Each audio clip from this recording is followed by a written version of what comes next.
नमस्कार।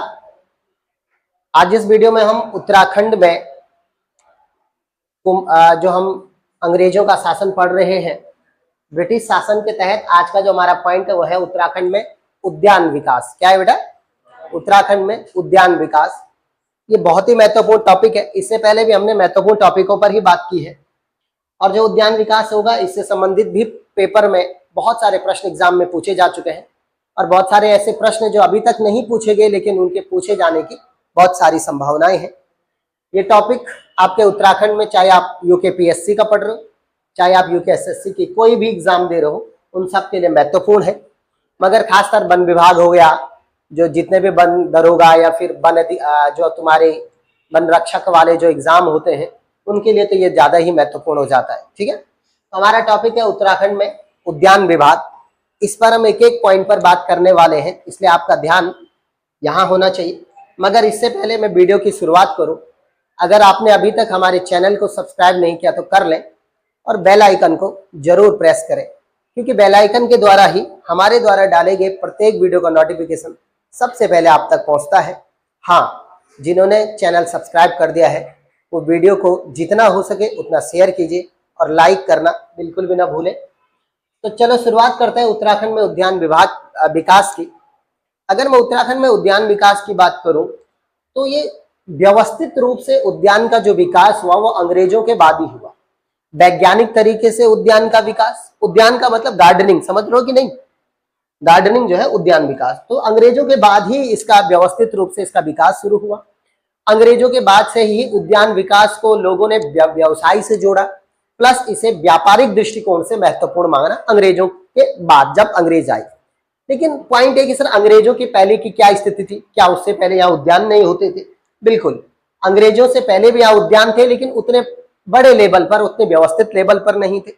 कुछ संदर्भ आता है कि कौन कौन थे, उनके बारे में बात कर लेता हूं। उत्तराखंड में उद्यान के लिए एक ताम्रपत्र है तालेश्वर। क्या नाम है बेटा? तालेश्वर ताम्रपत्र। तालेश्वर ताम्रपत्र में उद्यान के लिए एक शब्द आया है जो है वटक। कौन सा शब्द आया बेटा? वटक। जो तालेश्वर ताम्रपत्र है ये पौरववंशी राजा है, उनका नाम है द्युतिवर्मन। क्या नाम है? द्युतिवर्मन। उनका ये ताम्रपत्र है और ये ताम्रपत्र मिला है अल्मोड़ा से। और जो है इस ताम्रपत्र में जो उद्यान है उसके लिए एक शब्द आया है वटक शब्द। कौन सा है बेटा? वटक। अंग्रेजों से पहले मुख्य रूप से अगर आप उत्तराखंड की स्थितियों में देखो तो ज्यादातर केले के बागानों के बारे में थोड़ा बहुत जानकारी मिलती है कि जगह जगह पर केले थे। आज भी पहाड़ों में केले होते, देखो आपने, और मोटे केले होते हैं कि नहीं? एक खा ले आदमी का पेट भर जाता है ना? तो बड़े वैसे केले, तो उनका बागान होता था, आज भी छोटे लेवल पर पहाड़ों में है। दो मुख्य रूप से अंग्रेजों से पहले दो मुख्य रूप से बड़े बागानों के बारे में चर्चा होती है। पहला एक बागान है कपिला बागान। कौन है बेटा? कपिला बागान। ये जो कपिला बागान है ये अल्मोड़ा में है। कहाँ था बेटा? ये अल्मोड़ा में है। और इसे जो बनवाने का श्रेय जाता है ये जाता है चंद राजाओं को। किसको जाता है? चंद राजाओं को। एक तो इस बागान की बात होती है अंग्रेजों से पूर्व, और दूसरा जो बागान की बात होती है वो होती है रानी बाग की। बाग का मतलब बागान ही तो हुआ, रानी बाग की बात होती है, इस गार्डन की बात होती है। और जो रानी बाग था इसे जो बनाने का श्रेय जाता है, रानी बाग कहाँ पड़ता है? नैनीताल में। ठीक है, तो जो नैनीताल में रानी बाग है इसे जो बनाने का श्रेय जाता है वो जाता है मौला देवी। एक रानी थी, कत्यूरी रानी, नाम क्या था? मौला देवी। इनको कुमाऊं के इतिहास में जिया रानी के नाम से जाना जाता है। किसके नाम से? जिया रानी के नाम से जाना जाता है। और इन्हीं रानी का बागान था, इसलिए इससे कहा जाता है रानी का बागान। अंग्रेजों से पूर्व मुख्य रूप से दो ही बागानों के बारे में चर्चा मिलती है इतिहास में। इसके अलावा केले वगैरह के छोटे मोटे बागानों के बारे में बात होती है। लेकिन जब अंग्रेज आए तो उन्होंने कहा कि जो उत्तराखंड है वो खासकर शीतोष्ण, यहाँ की जो जलवायु है वो फलों के लिए बहुत महत्वपूर्ण है। फलों के लिए और ऐसी फसलों के लिए जो बागानों में उत्पादित की जाती है। क्या कहा मैंने? ऐसी फसलों के लिए जो बागानों में, बगीचों में उत्पादित की जाती है। उन्होंने कहा यहाँ की जो जलवायु है उसके लिए बड़ी महत्वपूर्ण है। तो इसी क्रम में अंग्रेजों ने उत्तराखंड में अनेक प्रकार के बागानी फसलों और फलों का निर्माण किया, यहाँ पर उत्पादन किया, यहाँ उन्होंने लगाया।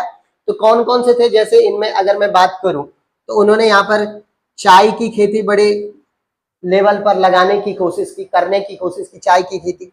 इसके अलावा उन्होंने यहाँ पे सेब की खेती को भी बड़ा समर्थन किया, सेब की खेती भी उन्होंने प्रारंभ कराई। इसके अलावा यहाँ पे उन्होंने उत्तराखंड में आलू की खेती को भी बड़ा प्रोत्साहन दिया, ठीक है। और इसके अलावा चौथे नंबर पर उन्होंने उत्तराखंड में मुख्य रूप से कई जो है मेडिसिन वाली जो है फसलों को भी लगवाया। उनमें से एक नाम आता है बेलाडोना। क्या नाम आता है बेटा? बेलाडोना। तो बेलाडोना की भी खेती यहाँ पे करवाने का श्रेय अंग्रेजों को जाता है। तो मुख्य रूप से उत्तराखंड की अगर मैं नगदी फसलों की बात करूं जो बागानों में उत्पादित की जाती हैं, जिनमें से चाय है, सेब है, आलू है, बेलाडोना है, इनको व्यवस्थित रूप से और व्यावसायिक रूप से उत्तराखंड में विकसित करने का श्रेय जिसे जाता है वो है अंग्रेज यानी कि ब्रिटिशर्स थे। तो उन्होंने किस तरीके से उत्तराखंड में इन जो भी फसलें हैं इनको यहाँ पे शुरू कराया, उन्हीं पर आज का हमारा मुख्य रूप से जो उद्यान विकास है वो आधारित है। क्लियर हुई बात? तो चलो सबसे पहले शुरुआत करते हैं उत्तराखंड में आलू की खेती की। किसकी बात कर रहे हैं बेटा? ओके, आइए शुरू करते हैं उत्तराखंड में आलू की खेती। देखो आलू आप जानते हैं कि ऐसी पहले क्या होता था कि अगर मैं आलू की बात करूं तो ये केवल शीतोष्ण फसल, शीतकाल की फसल थी, यानी सर्दियों में होती थी। आजकल तो आलू पूरे साल मिल रहा है यानी पहले केवल सर्दियों में बोई जाती, बाद में वैज्ञानिकों ने इसकी अलग अलग किस्में डेवलप की, अब ये साल भर हो रहा है। अगर मैं भारत की बात करूं तो भारत में जो आलू आया था वो आया था पुर्तगाल से। कौन लेके आए थे? पुर्तगाली लोग। लेकिन उत्तराखंड में आलू को विकसित करने का, आलू की खेती यहाँ पे करने का श्रेय जो जाता है वो जाता है अंग्रेजों को। किसको जाता है बेटा? ओके, अगर मैं उत्तराखंड की बात करूं, उत्तराखंड की, तो उत्तराखंड में जो आलू की खेती है इसे प्रारंभ करने का श्रेय एक व्यक्ति को जाता है और उनका नाम है कैप्टन यंग। इन्होंने यहाँ पे चाय की खेती की शुरुआत की और कहते हैं कि कैप्टन यंग ने देहरादून में, कब की बात है बेटा? 1823 में आलू की खेती की शुरुआत की थी देहरादून से। कब की? 1823। ठीक है। अब आपके पास प्रश्न आएगा कि उत्तराखंड में आलू की खेती सर्वप्रथम शुरू करने का श्रेय किसको जाता है? तो जाता है कैप्टन यंग को। ये वही यंग है जिन्होंने मसूरी की भी खोज की। और कब की उन्होंने? 1823 में। और आज आलू देख लो भाई, आलू ऐसा है जो हर किसी सब्जी के साथ घुल गया। वो ऐसे लोग होते हैं ना कई जो सबके साथ घुल मिल जाते हैं, आलू की भी स्थिति ऐसी है। हमारे देश में नहीं था आलू, और उसके बावजूद यहाँ आज की कोई एक सब्जी बता दो जिस सब्जी के साथ आलू यूज न होता हो, है ना? लगभग ज्यादातर, मतलब 80% सब्जियों के साथ तो आलू यूज होता ही होता है। तो इसीलिए अंग्रेज यहाँ पे आलू लेकर के आए। और आज सोचो आप, बिना आलू की कल्पना नहीं की जा सकती। अगर आलू नहीं होता तो दुकानदार फिर आलू का पराठे कैसे बनाते? भारत में ज्यादातर आलू का पराठा बनता है भाई, खासकर उत्तर भारत में। जहां भी जाओ पराठे लगाओ तो आलू ही बना रखे होंगे उन्होंने। अब बड़े बड़े होटल है जहाँ मेनू होता है तो वहां फिर मूली, पनीर, अलाना फलाना ढिमकाना आ जाता है। लेकिन ज्यादातर देखा होगा दुकानों में चले जाओ, बोले यार पराठे लगाओ, तो आलू का लगाएगा, पूछेगा भी नहीं आपसे। ऐसा होता है कि नहीं? क्योंकि उसमें उबाली आलू रखे होते हैं पराठे के लिए। तो आलू का बड़ा स्नेह है, इसी आलू ने भारत के लोगों को पराठे खिला के पराठे जैसा बना दिया है ना। खैर ये अलग बात है। ओके, तो कैप्टन यंग को जाता है 1823 में उन्होंने आलू की शुरुआत की। उसके बाद जो है, अगर मैं कुमाऊं की बात करूं, क्योंकि ये गढ़वाल में लगाया था उन्होंने, देहरादून में। कहाँ लगवाया था बेटा? देहरादून में, गढ़वाल में उन्होंने लगाया था। उसके बाद कुमाऊं में एक महिला थी, एक अंग्रेज अधिकारी की पत्नी थी, उनका नाम था श्रीमती हेनरी वर्जर। क्या नाम था बेटा? हेनरी नहीं, हैरी वर्जर। इन्होंने जो है नैनीताल में 1864 में जो है वो आलू की खेती करनी शुरू की थी। गढ़वाल में कब हो गया? 1823 में। और उसके बाद 1864 में कुमाऊं में हो गया। ठीक है। उसके बाद क्या हुआ कि धीरे धीरे करके सरकार का भी ध्यान जाने लग गया कि यार आलू का प्रोडक्शन ठीक हो रहा है। मैं अगर अपने यहाँ की बात करूं, हमारे यहाँ में एक बार आलू हमने ऊपर पहाड़ों में हमने बोए रहते। एक वक्त ऐसा भी आया, इतना बड़ा आलू हुआ, कम से कम 1 किलो का एक ही आलू। इतनी बढ़िया जलवायु है पहाड़ों में आलू के लिए, है ना। और तुमने देखा होगा देहरादून वगैरह, यहाँ दिल्ली तक पहाड़ी आलू। जो मैदान में दुनिया भर का आ रहा है उसको कौन पूछ रहा है? तो साल भर आ रहा है। और पहाड़ी आलू जो आ रहा है वो आजकल ही आता है, आजकल ही तो आता है, बरसात के दौर में आता है, क्योंकि सर्दियों में उसे बोया जाता है, आजकल वो आ जाता है मार्केट में। तो अगर आप देखोगे तो एक तो टेस्ट उसका अच्छा, और दूसरा कैसा होता है, कीमती बहुत ज्यादा होता है। टेस्ट अच्छा तो कीमत भी ज्यादा होगा। फिर दूसरा रेयर मिलता है, कभी कभार मिलता है। इस वजह से भी उसकी मांग ज्यादा है। तो पहाड़ी आलू बड़ा फेमस है। कुमाऊं में श्रीमती हेनरी बर्जर जो थी, उन्होंने जब वहां आलू लगाया तो सरकार की ध्यान गया कि भाई आलू का प्रोडक्शन किया जाए और आलू के जो बीज है उनको उन्नत किस्म से डेवलप किया जाए, उनके बीज में डेवलप किया जाए। तो उसके लिए जो है कुमाऊं में एक गार्डन बनाया गया जिसे कहा गया कुमाऊं गवर्नमेंट गार्डन। क्या बनाया गया सरकार के द्वारा? Kumaon government garden. कहां बनाया गया बेटा? ये बनाया गया नैनीताल में एक जगह पड़ती है जोलिया कोट। क्या पड़ती है? जोलिया कोट। वहां पर जो है कुमाऊं गवर्नमेंट गार्डन की स्थापना की गई। और कब की गई? 1900। कोई दिक्कत है? अब आपके पास पूछा जाएगा कि कुमाऊं गवर्नमेंट गार्डन कहाँ है। पहला प्रश्न ये होगा, कहाँ है? बोलो भाई। जोलिया कोट में। और किसने बनाया? कब बनाया गया? 1909 में जोलिया कोट में क्या बनाया गया? कुमाऊं गवर्नमेंट गार्डन की स्थापना की। जब ये गार्डन बन गया तो इसके जो प्रमुख बनाए गए, इस गार्डन के जो प्रमुख बनाए गए, उनका नाम था नॉर्मन गिल। क्या नाम था? नॉर्मन गिल। अब जो नॉर्मन गिल थे ये उसके प्रमुख बनाए गए। पेपर में पूछा जा चुका है कि कुमाऊं गवर्नमेंट गार्डन के पहले प्रमुख कौन थे, तो उनका नाम था नॉर्मन गिल। ठीक है। नॉर्मन गिल जो थे, उन्होंने उत्तराखंड में उद्यान विकास में अपनी एक अलग भूमिका निभाई, बहुत महत्वपूर्ण भूमिका निभाई। ठीक है। और वो बड़े, कुछ लोग नहीं होते कि अपने काम के प्रति एक अलग ही पागलपन होता उनमें।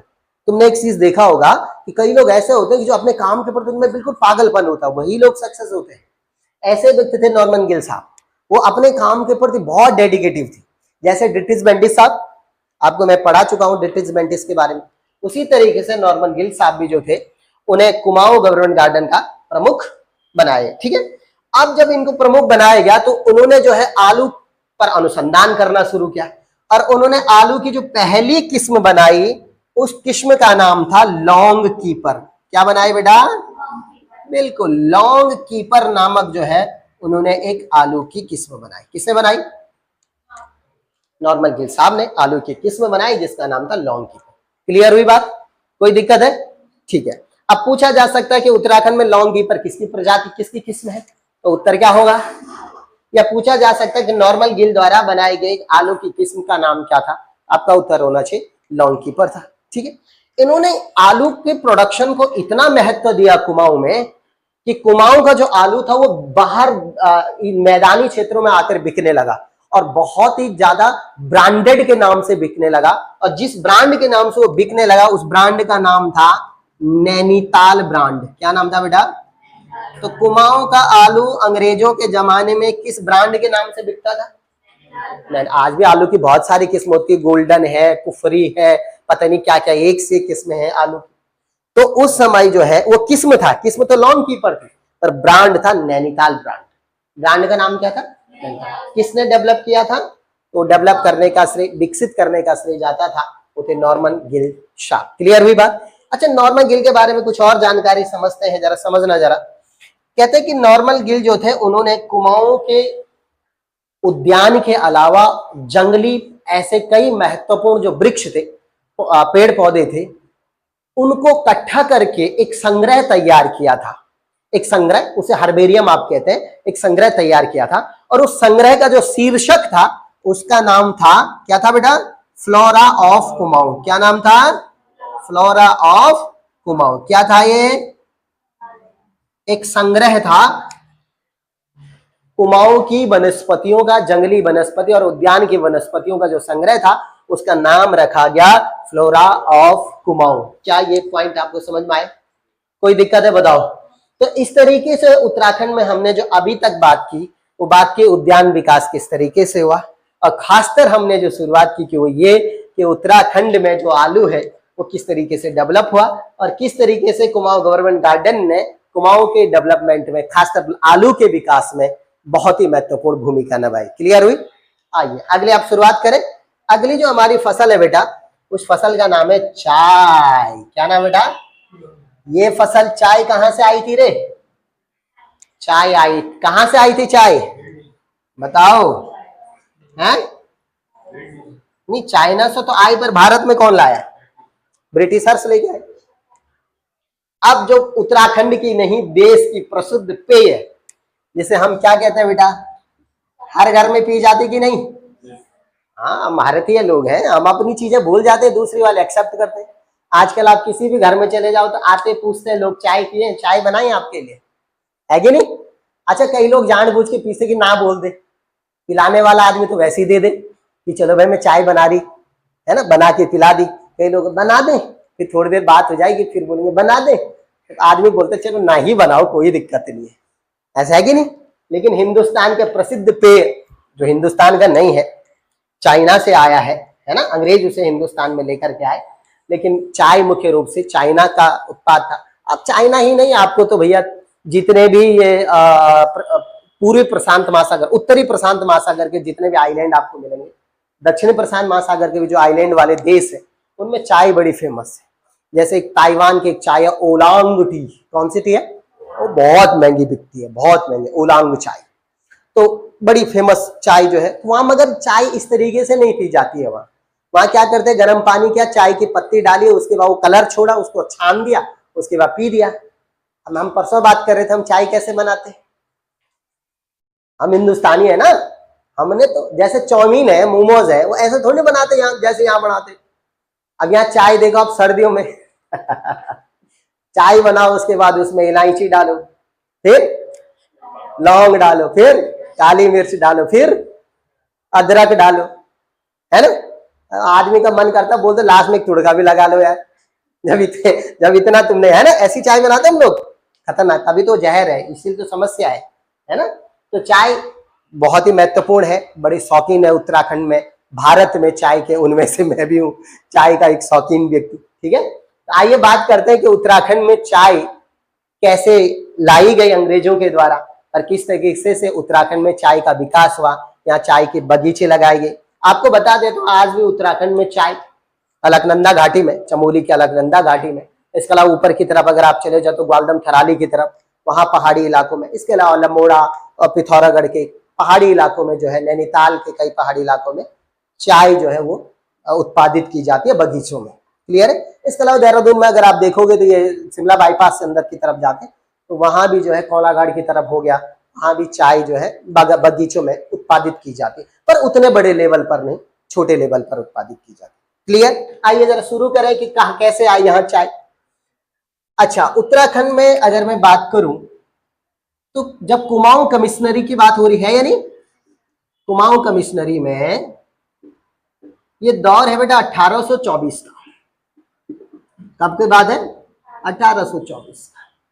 और उस समय कुमाऊं में जो कमिश्नर हुआ करते थे उनका नाम था कमिश्नर ट्रेल, ठीक है, बंद करो बेटा उसको।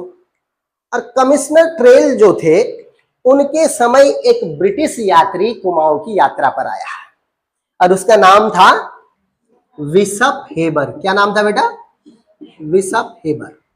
ये कुमाऊं की यात्रा पर आया और जब उसने कुमाऊं की पहाड़ियां देखी और फिर कुमाऊं की जलवायु को उसने महसूस किया, तो उसने कमिश्नर ट्रेल से कहा कि भाई यहां चाय उत्पादित हो सकती है, क्योंकि वो भ्रमणकारी यात्री था, लेखक भी था और यात्री भी था।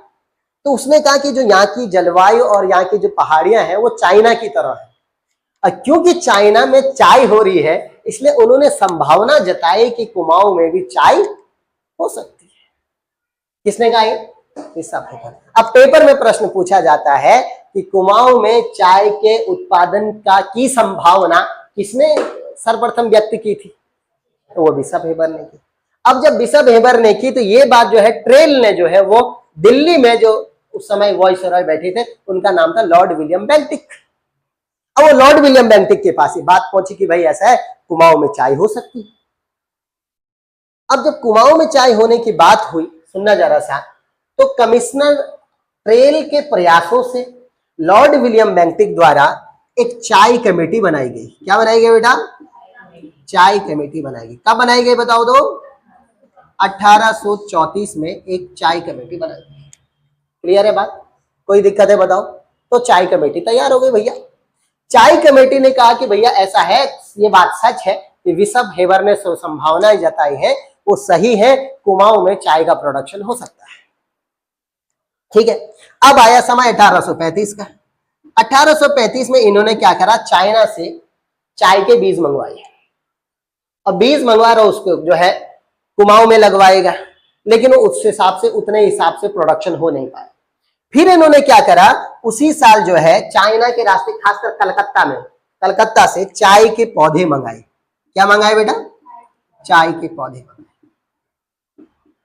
और चाय के पौधे जो मंगाए गए चाइना से कलकत्ता के रास्ते, उन्हें लगाया गया अल्मोड़ा में, और कहां लगाया गया बेटा? और नैनीताल में। ठीक है बेटा, कहां कहां लगाया गया? अल्मोड़ा में और नैनीताल में लगा।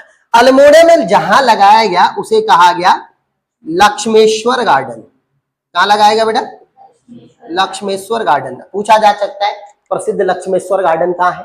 अल्मोड़ा में लगाया गया। और नैनीताल में इन पौधों को जहां लगाया गया वो था भरतपुर गार्डन। क्या था बेटा? भरतपुर गार्डन। आपको थोड़ा सा समझना पड़ेगा क्योंकि लक्ष्मेश्वर गार्डन बहुत महत्वपूर्ण है। ये लक्ष्मेश्वर गार्डन की स्थापना किसने की थी? इसकी स्थापना की थी डॉक्टर फाल्कन ने। यही बात समझ में आ रही है? कोई दिक्कत है तो बताओ।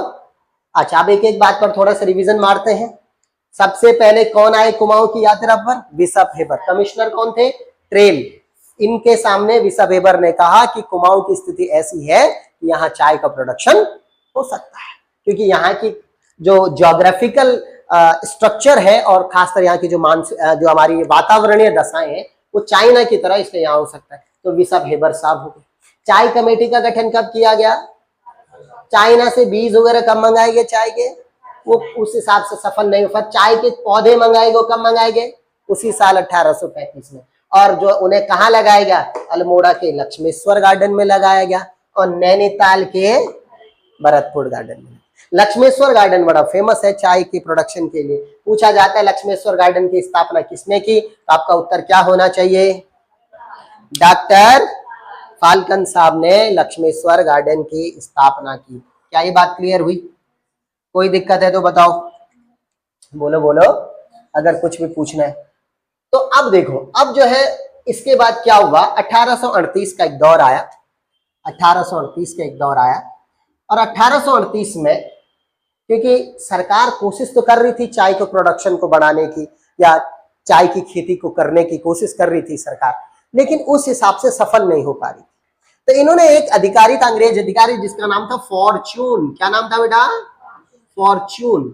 फॉर्च्यून नामक जो अधिकारी थे, सही से लिख लेता हूं मैं, फॉर्च्यून नामक जो अधिकारी थे, उन्हें चीन भेजा गया चाय के प्रशिक्षण के लिए। किस काम के लिए भेजा गया? चाय के प्रशिक्षण के लिए चीन भेजा गया। जब वहां से आए तो उन्होंने फिर जो है चाय के उत्पादन में काफी अपना योगदान दिया। और उसके बाद अलग अलग स्थानों पर, किसके द्वारा?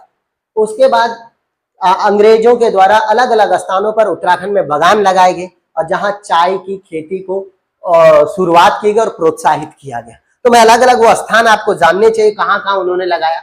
1838 के बाद जो है सबसे पहले पौड़ी में, और पौड़ी के निकट एक जगह पड़ती है गडोलिया। क्या पड़ती है बेटा? पौड़ी और गडोलिया में उन्होंने 1843 में चाय के बागान लगाए। किसके बागान लगाए? और ये लगाने वाले के व्यक्ति का नाम क्या था? हैं? कैप्टन हडलस्टन। इन्होंने जो है वो पौड़ी के गडोलिया में चाय के बागानों की शुरुआत की। क्लियर है? पौड़ी में भी हो गई शुरुआत, वहां भी बगीचे लगा दिए गए। सेकंड नंबर पे कौलागढ़ में, देहरादून में, जगह का नाम है कौलागढ़। क्या नाम है बेटा?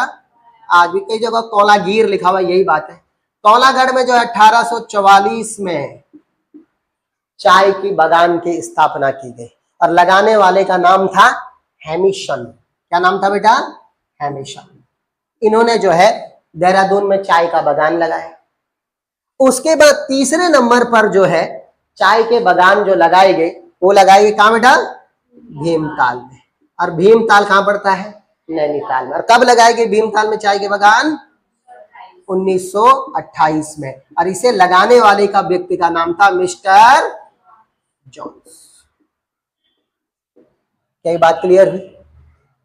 इन जगहों पर जो है चाय के बड़े बड़े लेवल पर बागान लगाए गए।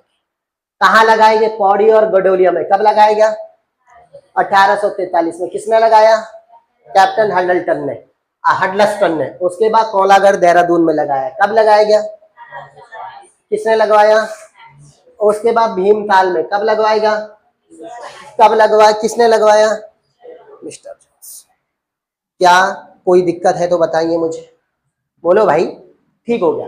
अब उसके बाद क्या हुआ कि चाय की खेती में और अच्छी जो है उसको उत्पादन बढ़ाने के लिए, उसे और अच्छे तरीके से उत्पादित करने के लिए 1880 में, सुनना जरा सा, सॉरी 1850 में चाइना से एक विशेषज्ञ बुलाए गए और उनका नाम था SI वांग। क्या नाम था बेटा? क्यों बुलाए गए? कि चाय की खेती को उत्तराखंड में और अच्छे तरीके से बढ़ाने के लिए चाइना से एक विशेषज्ञ बुलाए गए जिनका नाम था SI वांग। वो गढ़वाल आए। कब आए बेटा? पेपर में सेम प्रश्न पूछा जा चुका है। क्या पूछा गया होगा बताओ? पूछा गया है कि जो SI वांग थे, कहां के थे SI वांग? चाइना के विशेषज्ञ। वो गढ़वाल कब आए? 1850 में। बहुत ही महत्वपूर्ण। अब 1850 में SI वांग आ गए। इनके आने से जो है उत्तराखंड में चाय की खेती को और तेजी मिली और भी अच्छे तरीके से उन्हें क्या कर दिया गया?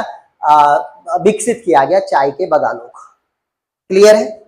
इसके बाद आपको एक चीज और मैं समझाता हूं। इसके बाद एक व्यक्ति हुए DA चॉफिन। क्या नाम था बेटा?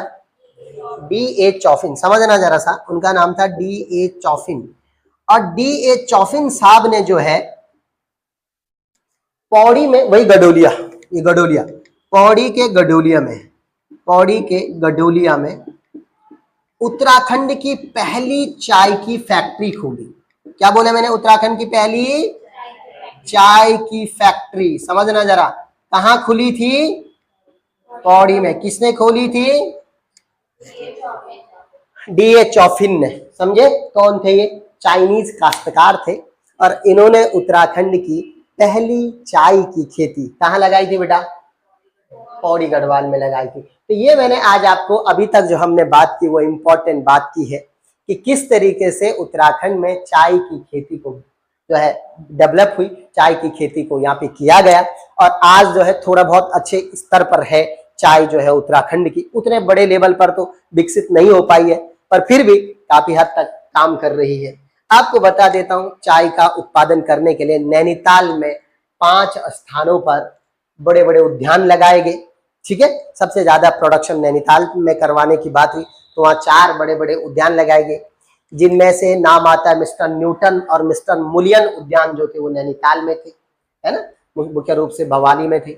और इसके अलावा अलग अलग जो व्हीलर जो है घोड़ाखाल में उन्होंने बनवाया, वो भी उद्यान बड़ा फेमस रहा। डोरियन जो थे वो रामगढ़ में उन्होंने बनवाया, वो भी बड़ा फेमस था। और भीमताल में जो हमने अभी बनवाया था मिस्टर जॉन्स साहब ने, भीमताल में मिस्टर जॉन्स बागान था, ये उन्होंने बनवाए थे। अब मैं अगर बात करूं कि सर टीरी राजशाही जो थी, क्योंकि उस दौर में टीरी राजशाही थी, तो टीरी राजशाही में जो चाय की शुरुआत हुई, चाय की खेती की शुरुआत हुई थी, वो हुई थी 1835 में। और उस समय टीरी के जो राजा थे उनका नाम था राजा सुदर्शन शाह। के 2 महत्वपूर्ण बातें हमने जो खेती की बात की, एक हमने खेती की बात की आलू की और दूसरी हमने की, क्या मेरी बात समझ में आई? कोई दिक्कत है तो बताओ। ठीक है, ये था उद्यान विभाग के अंतर्गत। तीसरी खेती अब हम पढ़ने वाले हैं और तीसरी खेती जो उद्यान विभाग के अंतर्गत हो रही है वो है सेब की खेती। और सेब जो है उत्तराखंड की आज भी बड़ी फसल है, जिसे दिल्ली वगैरह में या कहीं भी अनदर राज्यों में न्यूजीलैंड ब्रांड के नाम से बेचा जाता है। कौन सा ब्रांड? न्यूजीलैंड ब्रांड के नाम से क्या बेचा जाता है? सेब को। इसके अलावा जैसे उत्तराखंड में एक और सेब की प्रजाति है जिसे हम कहते हैं रेड डेलिशियस। क्या नाम है बेटा?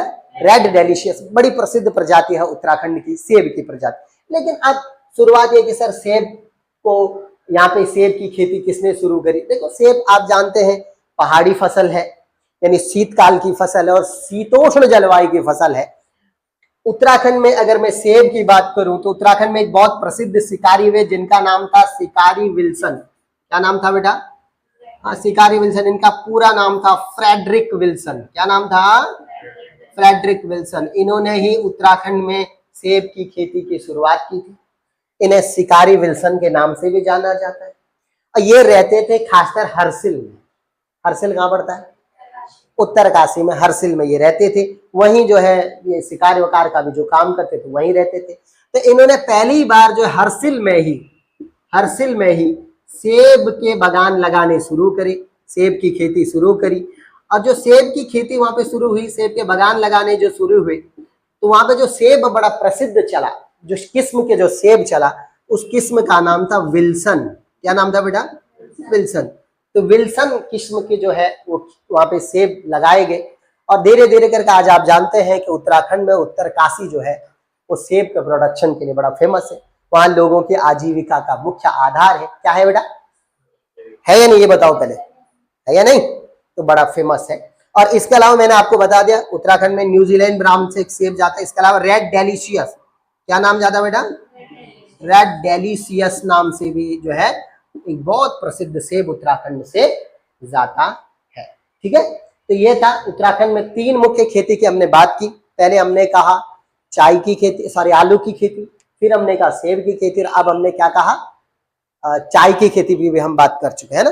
कल का जो हमारा बिंदु होगा मुख्य रूप से इसका सेकंड पार्ट होगा, जिसमें हम उत्तराखंड में जो अंग्रेजों ने फलों के उद्यानों से संबंधित या उद्यानों से संबंधित जो भी संस्थान बनाए हैं, हम उन पर कल बात करेंगे। जैसे राजकीय गार्डन चौबटिया के बारे में, या विवेकानंद पर्वतीय कृषि अनुसंधान संस्थान के बारे में, या उत्तराखंड में और भी जो दवाइयों वाली जो खेती की गई, यहाँ पे बेलोडेना वगैरह की जो भी खेती की गई, उस बारे में हम कल वाली वीडियोस में बात करेंगे। ठीक है, टॉपिक क्लियर हुआ?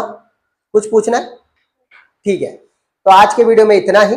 आपको वीडियो कैसा लगा हमें कमेंट सेक्शन में जरूर बताएं। और हाँ, अगेन हमारे चैनल को सब्सक्राइब करना बिल्कुल भी ना भूलें। धन्यवाद।